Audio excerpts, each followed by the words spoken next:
Welcome to the Prof Talk, brought to you by the Engaged Professor.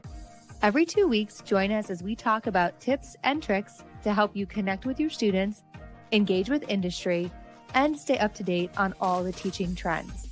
We'll give you actionable strategies that will help improve your teaching today. Thank you for being here. Let's get started.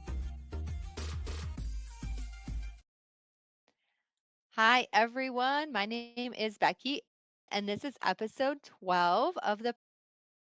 And as always, Galen Clavio is here, my co host extraordinaire. And today we're going to talk a little bit about getting mid-semester feedback from students in your classes. We're approaching, the end of February and starting to think about how our classes have gone.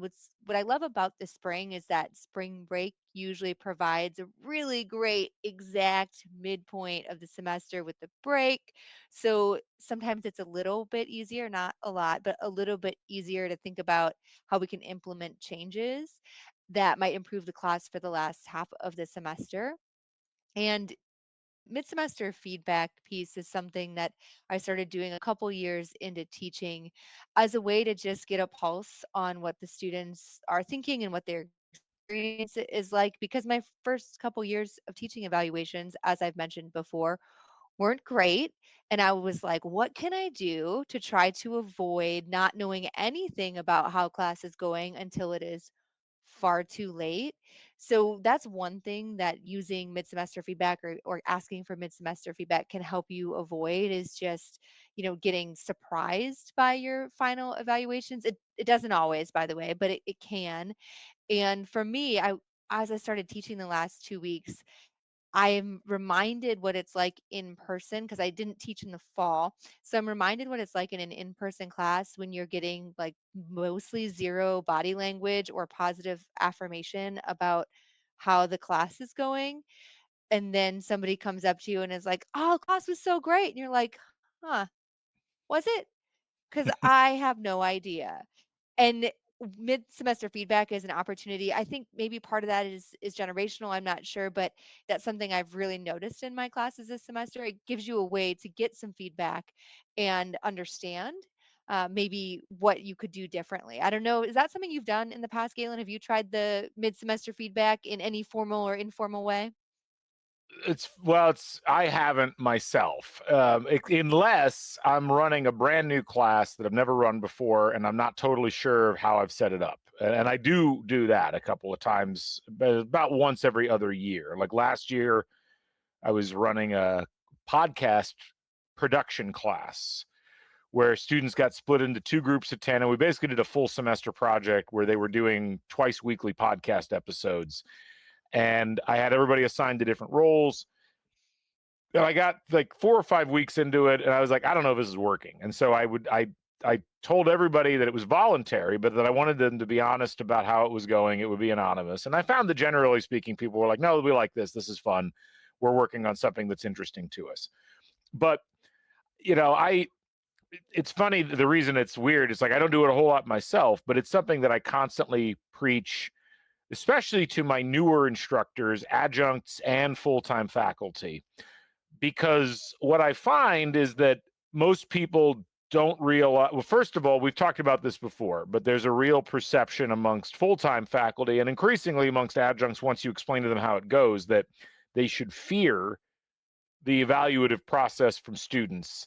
And what I find is, it's largely because no one likes to be judged. And when, the way that course evaluations are generally run by universities, it's a big judgment zone. And it used to be worse. You'd get to the end of the semester, and they had to bring in the bubble sheets, and you'd have people fill them out.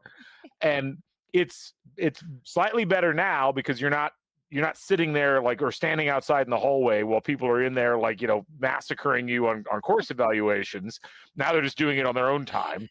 But uh, but I do think that for a lot of people, they're people are very afraid of being judged, especially by students, because as we've discussed, there's like a barrier in many cases between students and the people teaching them.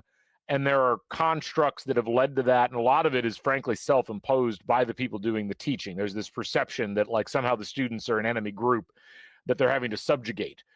And what I find with the mid-semester evaluative approaches, and there's several different ones which we can talk about, it breaks some of the barriers down because it gives you advance notice if there are problems in the class.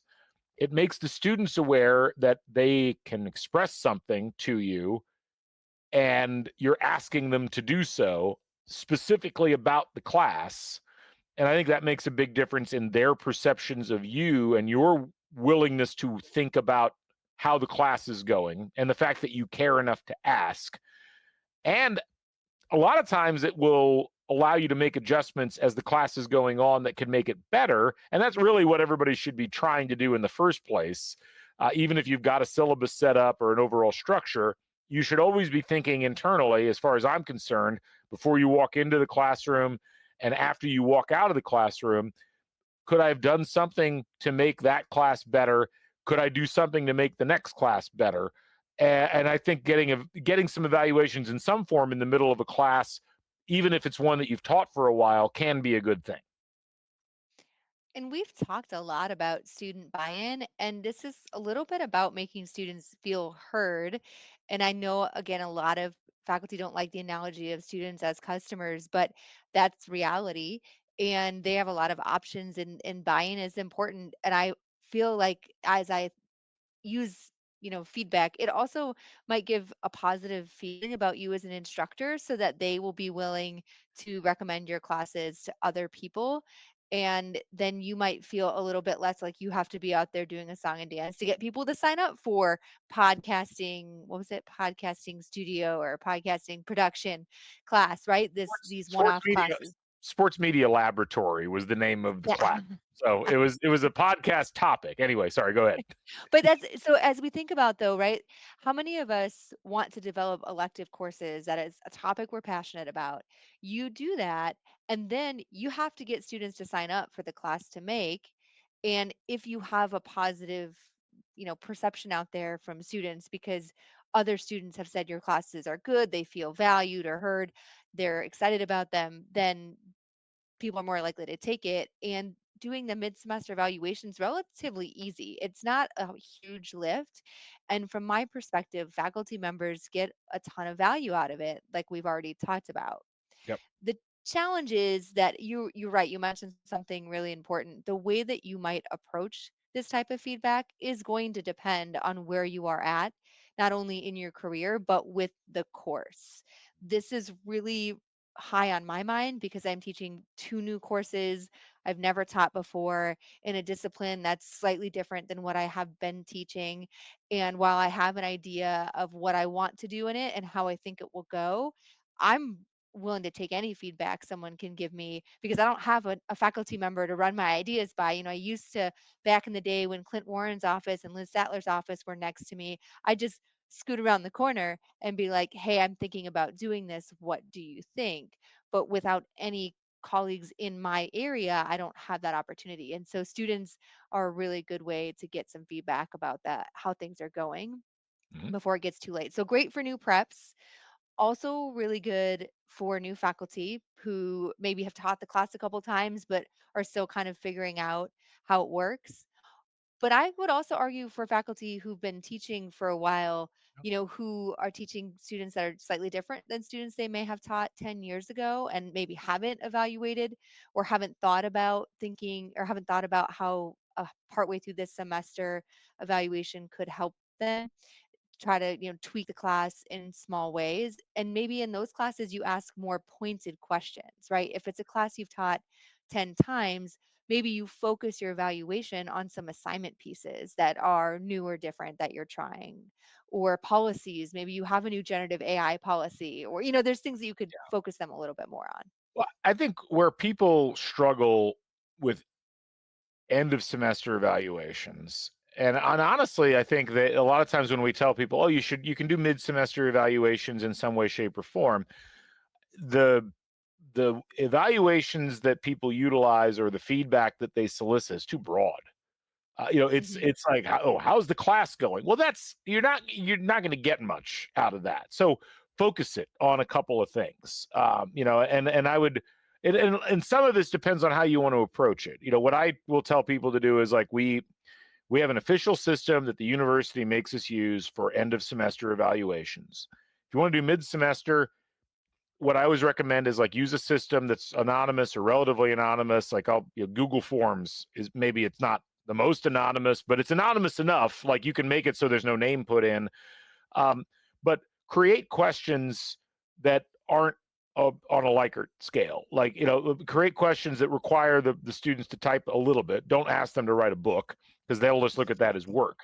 But you can tell them like, hey, I'd really like to get feedback on how this assignment's going. I'm not going to know who wrote what feedback, but it would be helpful to get a sense of what you think is going good or going poorly. Some of that doesn't even require it to be anonymous. Now, some people want it to be, but sometimes the best feedback is the feedback that you're getting directly from students. And I don't think you should be afraid to ask people, like, what did you think of that assignment? What did you think of, the readings that we've had so far? Have they been helpful? So it doesn't even necessarily need to be set up the same way that an end of semester evaluation is set up. And it can be something that's more than mid-semester. It like to some degree, I was call it like taking the temperature of the room. Like you're taking the temperature of the classroom.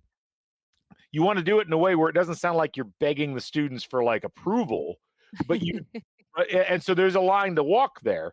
But after you get done with an assignment or a project or a set of readings, if the students haven't expressed anything, but you can sense that maybe there's some discomfort or disconnect with what you're trying to get across, I think not only is there no problem, I think it's advisable to say, all right, time out.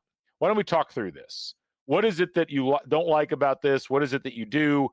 A lot of times, and it goes back to our last episode, actually. It's a similar kind of thing. A lot of the problems are the students are having trouble connecting the material or the assignment to the class in a way that's meaningful to them.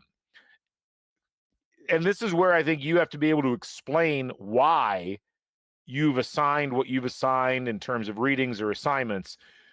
And again, I think for some faculty, that's a tough one because they're like, well, they should just be doing what I tell them to do, and they should be reading what I tell them to read. And I chose these things on purpose. Why am I having to explain myself? Well, hence the bad evaluations at the end of the semester, possibly. Perhaps you're not actually connecting the material well to what people perceive the course to be. But maybe they would connect better if you knew that they weren't connecting better and you could take a minute to explain why it's there in the first place, why it's important, what's the context within which that material exists, and how does it help them gain a better understanding in terms of building towards something else. Like that's an example where you're getting feedback in midstream. Maybe it can't help what you've done already, but maybe it helps you in the following 5, 6, 7, 8 weeks that the rest of the semester has better set up what you're trying to present to the students and how they will then approach it from a learning perspective. Well, and you could even ask them. One of my favorite questions is, what do you need, or what could I add or do differently that you feel would help you learn? Sometimes they don't have an answer to that, but you would be surprised how often they make suggestions and I'm like, that is a good idea.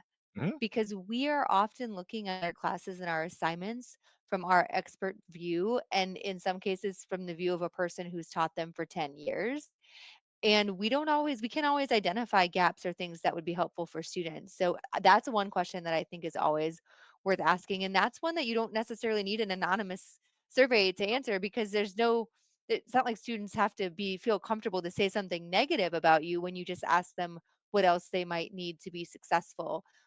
Like you said, after an assignment, or you could do every 4 weeks, you could do evaluations. Now, I doubt students would fill out an anonymous form that often. It might feel a little uh, boring or pointless at that point, but definitely the informal, tell me what you all think, how are things going, silly, but thumbs up, thumbs here, Yeah. thumbs down can be really helpful even in the middle of a class. I use that with my kids too, and I get a lot of this. Yeah. So that's some ways to look at it. Yeah. I mean, look, really, I wouldn't. This is where be careful what you ask for. comes into the equation, because if you don't want feedback, don't ask for it. And that's something where I think sometimes when we tell people you need to get mid-semester feedback, or you should think about getting mid-semester feedback. I used to fight with this with an associate dean that I worked under at one point. It sometimes it's not actually useful, and sometimes it can actually be detrimental to your own teaching approach, because if you don't phrase what you want correctly, and if you don't get the type of feedback that's going to be useful for you in understanding what, if there's a disconnect or if there's a better way to approach things, you might get feedback that you feel compelled to act on that you don't need to act on because it doesn't fit the confines of the class. This is where, some of the best mid-semester feedback I've gotten has come in classes where I've already structured it in the way that I think works, where I've observed that it's working, and where I'm more trying to figure out, how do I tweak this to make it better? If you're in a situation where you feel like the class has gone off the rails and you don't have a connection with the students, that's the kind of thing you need to get feedback on. And that's where you can ask some prompt questions where it's like, honestly, what are your perceptions of the class? What are your perceptions of how the teaching style has been? What would you change if you could? Keep it anonymous. You may find some things in there you don't necessarily want to hear, but they may be worthwhile in terms of that. So it's a lot of it is like, don't solicit mid-semester feedback unnecessarily. If you feel like the class is going fine, and if you feel like you're conducting things fine, keep going. I would actually say don't touch things, because I think you run the risk at that point. You may get some people in the class who have a specific set of things they're looking for, but it may not be the whole class. It may just be a small number of people. And so you have to be careful about not opening yourself up to reacting to feedback that might only represent the opinion of a minority, when the majority is actually totally fine with how things are and may not necessarily have a whole lot to say. It's the old thing where you get to social media, 100 people say nice things about you, one person says a mean thing about you, and you focus on the mean thing, and you're like, I got to change that. It's like, well, don't do that in the classroom. But it's also like, if you're going to solicit feedback, make it targeted, and make it so that it's something that is actionable for you, not just something that you're soliciting and then you're like, well, if I don't like the answers, I'm not going to do anything with them. Well, and that's the argument. Anytime you ask for feedback, no matter what area of the world that you work in, or who you're asking, you usually need to be prepared to use it. I will say, though, that there are ways to use the feedback that don't require you to change things if the suggestions they're making don't work with the goals that you have. Because remember, students will be thinking very much, focused on not necessarily the whole picture of the class and what you're trying to do. But that doesn't mean that you can't still use the feedback. When I've gotten feedback in the past where I'm like, well, I understand why you don't want to read 4 readings a week, this is a necessary thing for us to do. I will use the feedback as a way to explain, I hear you. I understand why this is a lot for you. Here's why I'm doing it. Let me reiterate the importance of this aspect. And then, if they don't offer suggestions for how to move forward, what brainstorms could you potentially have? Or you use that as discussion in class. You say, I hear you. A few students are concerned about this. Do you have any ideas to discuss this? I feel like oftentimes just explaining that you read and you understand their feedback, but it's not necessarily something you can act on at this point, or that you feel really is in their best interest, and just explaining why still counts as using the feedback. Right. Yeah, no, it does. I mean, I look at it as an accrual process with most classes. And to some degree, I think it's dependent on what you're doing. Like, what are you teaching? Again, if you're doing a survey style course, I'm not sure what useful feedback you're necessarily going to get. If you're doing like a more like a harder core, like 300, 400 level class where you're dealing with older students, I think that's where the feedback loop can become the most helpful, even if you don't take it into account necessarily in terms of changing what you're doing at that point. I think seeing and taking the temperature again of what's going on in the class can be helpful. And that's where I'm always thinking to myself when I'm communicating to faculty now, it's like, well, the biggest thing I want to try to help you do is be effective in the classroom so that students feel like they're getting something out of what you're doing. And I want students to feel like, if I'm reading this instructor's teaching evaluation scores in the future, like if there are lower scores and someone takes your class and has a negative perception of you when you're coming in, it's like, well, I want you to be conscious of why that might be. Not that you necessarily did anything wrong, but it may not be you. It may be the topic. And so if that's the case, like, is there a way to use student feedback to make the topic more exciting? A lot of times that's not the case. Is it a gender related thing? I mean, we see a lot in student evaluations with female instructors and female faculty. They're just lower than male faculty, and there's a variety of socio-cultural reasons for that. And that may not be something that we can necessarily address directly, but you might be able to address it in terms of, okay, let me get some feedback in terms of specific things. And if you can parse out what's going to make the most positive difference in your own teaching, and whether or not you directly are responding to some of the things that are being asked about in that particular class may be less important than how am I going to adjust the approach that I take to the material, either in that class or in future classes, or is it something that's completely out of my control, and then you don't have to necessarily worry about it as much. And then you can just say that this was not something I can control. I hear you. Nothing we can do about that, but what can we focus on? I will say that I do this in every single class that I teach, and I do not always get responses in every single class that I teach. Sometimes I get zero, which Right, either means that the class is going great, or I didn't create enough buy-in for students to really care about how the class is going. right, And there's no really way for me to know which one of those it is. Um, but I will say that the sometimes, you know, small things, small tweaks to a class can make sense. Some of the most important feedback that I've gotten from mid-semester evaluations has been related to, like, this assignment is not clear to me. This semester long project we started, I don't really understand. And even if I ask students for that feedback in class, a lot of students don't want to, admit to me or to their classmates that they don't understand. And that's something very easy to fix. Like, we can sit down and go through the assignment instructions again, and I can try to clarify, or we can set up one-on-one meetings in small classes with students to walk through if they need, even offer one-on-one sessions, right? Do you need help with the assignment? Here are some times you can sign up for individually. Nobody else will know you came in for this exact reason. Just, it helps you open a door, yep. even if you have office hours, you know, Well, an open random time to stop in on your professor. It's just not something I've seen done hardly at all in the last 5 years of my teaching. right, Maybe early on when I started, but it's just not as common as I think it used to be. And I don't necessarily think that's because students don't need us. I think that's just not, they text and message, and they don't always want to come in that one-on-one. But if they right. have a specific appointment with you and you set up a Calendly link or whatever it is, that they can schedule time, they might be more willing to come in and get help with those things. And you would never have known they needed help if not for sending out a Google form that took you 2 minutes to make and 1 minute to send and post on your course website or send in an email.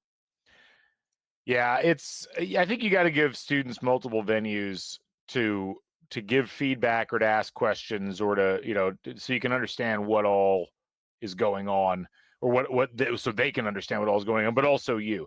Yeah, it's a really fascinating dynamic because, as you think about the length of a course, and we've got people on different calendars, we've got people on semester, trimester, quarter. What are you guys on? We're on a semester. Yeah, so we We are. also have we also have random 8-week courses too, like we have multiple options.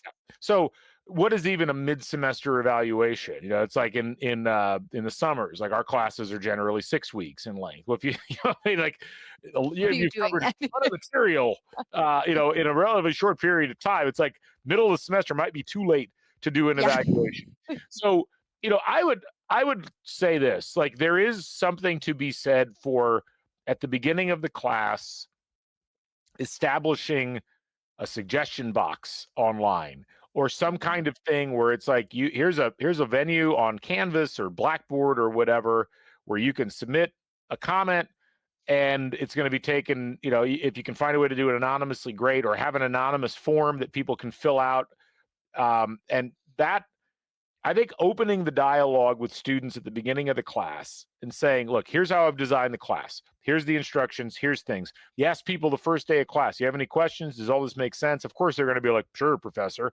They're not processing that. They're just trying to get through syllabus day.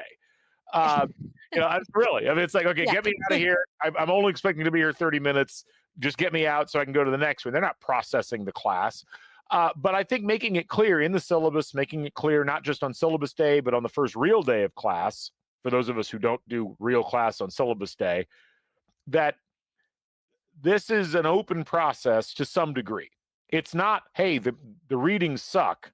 Like, that's not useful feedback.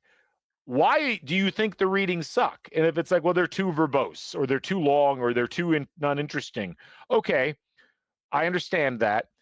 And then you can go one of two ways off of that kind of feedback. Well, either you need to read this because it's a classic, or it's important because there's really key elements within the reading and you need to get to those and understand the setup. Or you could say, maybe they're right. Maybe this is just too verbose and not that interesting. And maybe I need to think, is there a reading I could provide, or a video or something that might explain the same concept in a slightly different way? So it's like, again, there may be very good reasons why you've got that reading. Can you explain it? And can you say, I understand you guys think this is boring. I want to explain why we're doing it anyway. Like, students oftentimes, they may not love the answer, but they generally will appreciate and respect the fact that you at least took under advisement the thing that they said. That's really what I'm trying to go after with evaluations. And that's, like, as we get on with the process of thinking through these things, I'm always thinking, like, if there's little things throughout the course of the semester that can help me make it better, that's certainly better than the end of the semester when the class is over. And it's even better than the mid-semester when maybe you may have already missed the chance to make what you did in that intermediate period better. Yeah, I think that's a really good point. And there's lots of ways that you could do that anonymously or not, to just give them that forum for, being open to feedback. And as you were saying that, there was one thing I think I hadn't thought about before, but I'm thinking about now, is potentially giving them some guidelines as to how to provide feedback, like what kinds of things could be useful to me, and give that exact example of what you just said.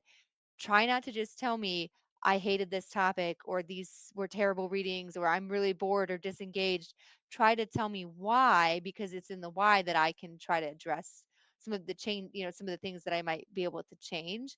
And that's really important, because it isn't super valuable. I said this to students about my final evaluations for years, like, use the comments to tell me what I can do better and why, not to tell me what you hated I did. Even if you hated I did stuff, it's not helpful for you to say that you didn't like my grading style. Tell me why. Tell me what about it you didn't like, because then I might be able to do something actionable with it. Yeah, I So mean, that's a good idea. and again, I feel this way about a ton of things in life. It's like, if you just want to vent that the class sucked or that the material sucked, it's fine. You can do that. But I'm probably not going, and this is what my advice to faculty would be: to ignore that. It's like an old coaching thing. When someone tells you you're a jerk, don't listen. When they tell you why you're a jerk, that's when you should listen. Even if they're wrong, at least you understand the perspective that you're dealing with, and you're processing it and trying to figure out, all right, well, I mean, is there validity to this? And is there something I need to adjust, either in the material or in the way that I'm bringing it across, or whatever? And that's really got to be at the heart of how you handle most evaluative stuff, whether it's at the end of the semester or whether it's during. You need to be confident in yourself as a professor. You need to be confident in the material that you're designing. You need to be thoughtful in the way that you're putting the class together.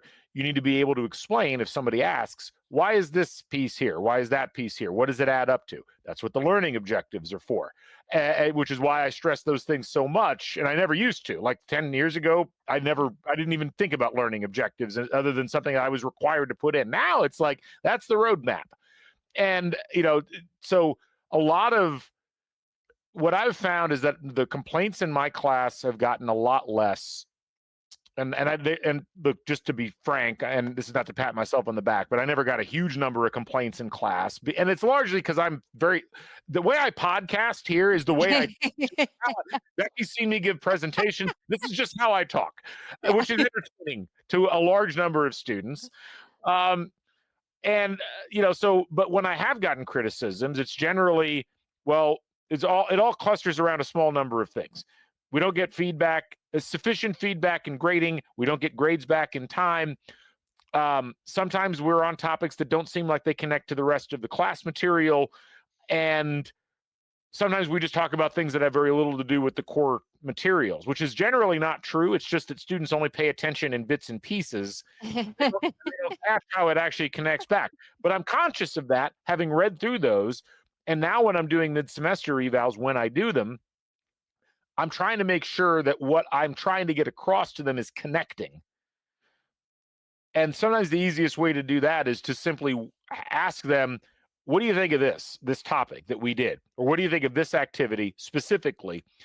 And sometimes I'm doing that sometimes I'm doing that at the end of every week. And sometimes I'm not doing it with all the students. I'm doing it with a small subset of students, and I'll rotate that subset. It'll be like 3 or 4 students. I'll email them individually. I'll BCC everybody so they think it's just to them. And I'll be like, what'd you think of that assignment? Or what'd you think about this? Now I have a good enough relationship with my students and I teach small enough classes I can do that. So you have to scale it accordingly. But my point is ultimately, if you're not confident in what you set the class up for, you're going to struggle regardless of when you do the evaluations. If you're confident in it, but people aren't connecting with it, I think that's where you really need to drill in and figure out why. And that's where you don't want to wait till after the class is over, because then it's a wasted opportunity for you as much as it's a wasted opportunity for the students. The marketer in me is like, you could set up focus groups if you have a 100-person class, because I'm sure everybody has time to do Yes, that. I was going to say, Becky, nobody got time to set up focus groups. Come on. So, a couple things just real briefly before we sign off that I want to circle back to. One is something you just said about that, waiting for evaluation until the end of the course. What most of us do, at least from what I've heard and talked to from other faculty, is once the class is over, we might read those evaluations. We do not think about that class again until we are 1 week from teaching it the next time. Yeah. And the likelihood of you revisiting those before you teach to revise your course is not high. Yeah. So if you want to actually get feedback that you are going to use during the semester, is the time to do it, because you have the chance to use the feedback. And we use the final evaluations to evaluate our teaching for, promotion and tenure or faculty evaluation purposes, and that's fine. But if you really are interested in getting feedback that's useful, you need to do it in some way, in some form, at least once throughout the semester, more if it makes sense, and in multiple ways if you can. Yeah. And the last thing I will say that I didn't mention that I think is really important in your mid-semester or your part semester evaluations or just your day-to-day conversations, don't forget to ask students what they think is going well. Oh yeah, totally. I mean, that's the thing. It's helpful because it puts the students in a better frame of mind, and it also puts you in a good frame of mind. And I think, again, going back to something I said at the very beginning, we're so pre-programmed to think that evaluations and feedback are going to be bad, whether that's your students, whether that's merit review that you're going through as a faculty member, whatever. And it doesn't have to be. And asking people specifically, what do you like about the class? You get some really good answers. Sometimes they be like, our favorite thing about the class is you. What we don't like is the material. And that can make you feel good. So, and I see that a lot. I read everybody's teaching evaluations, and a lot of times when they're like, what did you like the most about the class? They'll be like, well, the professor was a really nice person, or the professor really seemed to care about the topic. Often, with a lot of our instructors, I see that. And that a lot of times we kind of program ourselves to ignore that stuff. And it's like, well, don't ignore it.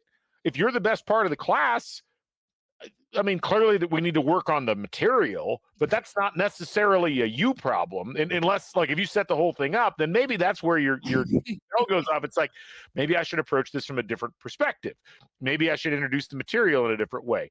But so much of academia is personality driven, and people thinking that a criticism of the content in their class is akin to a criticism of them as an individual.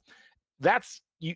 There are bad teachers, there are bad professors, there are bad people in the classroom out there, or people who are bad in the classroom. I think to be more to the point, you may not be one of those people. You may just be stuck with a bum topic, or you may be stuck with something where maybe it was set up.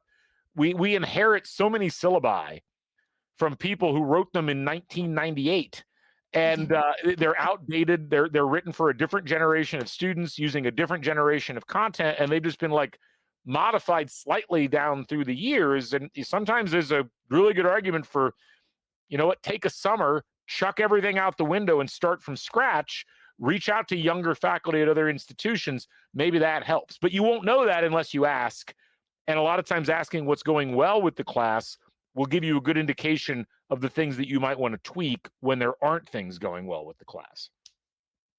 And you can leverage to do more of those things, which is a good way to use the things that you're good at or the things that are going well to make the class better for students.